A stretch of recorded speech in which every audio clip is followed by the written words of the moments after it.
Alors, Monsieur Bussetti, comment vous est venu le concept de Webbus? Le concept, il m'est venu d'une manière évidente.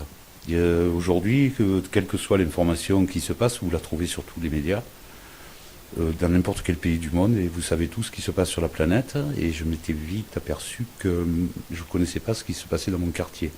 Il existait d'autres supports médiatiques, bien sûr, mais le côté vidéo, qui est l'avenir de tout ce qu'on va pouvoir faire demain, n'existait pas. Donc je me suis dit, pourquoi pas essayer d'aller voir si on peut faire quelque chose. Alors, comment ça s'est passé? C'est parti, ça a été long au départ. J'avais une amie, j'ai une amie d'ailleurs, qui m'a aidé au départ, où je lui ai expliqué mon concept, mon projet, et qui était de dire, et si on faisait un journal vidéo, comme les grands, à La Ciotat, avec des caméramans, des journalistes, et qui pourraient relater quotidiennement les infos qui se passent avec... je pense que ça serait sympa et que ça ferait plaisir aux gens de ma commune de pouvoir avoir un média comme ça. Elle m'a dit, banco, on y va. J'ai rajouté à mon équipe des gens qui étaient performants et professionnels dans ce domaine, c'est-à-dire des webmasters. Il a fallu qu'on mette une personne pour faire ces fameux reportages. Cette personne est venue vraiment renforcer l'idée. C'est la première qui a travaillé comme reporter pour Webbus.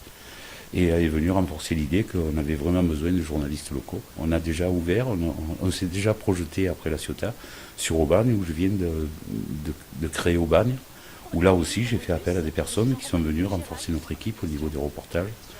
Et donc tout se passe très bien à l'heure d'aujourd'hui. On a La Ciotat et on a Aubagne, plus les communes à côté, puisque pour renforcer l'équipe, il y a une personne qui est venue de Cassis, et d'autres personnes sont en train d'intégrer aujourd'hui. Alors, quel est l'avenir de Webbus? Alors déjà, aujourd'hui, Webbus, c'est La Ciotat, Aubagne et la dizaine de villes qui tournent autour. Voilà, aujourd'hui, on couvre ça. L'avenir immédiat qui est déjà arrêté, c'est l'ouverture d'Aix-en-Provence courant mai. Tout ça pour préparer ce qui est aussi arrêté et prévu, une ouverture dans le Vaucluse. Nous, on a des compétences aujourd'hui qui vont continuer à se développer, bien entendu.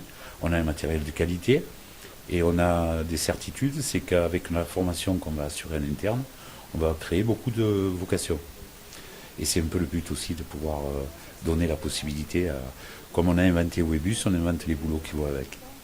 Bien entendu, il est duplicable dans toutes les communes qui pourraient supporter un média de la taille de Webbus, c'est-à-dire une information locale qui donne la parole aux administrés, qui n'apporte pas que les infos, qui apporte des renseignements aussi utiles pour que ça puisse peut-être devenir le média de demain au niveau des communes.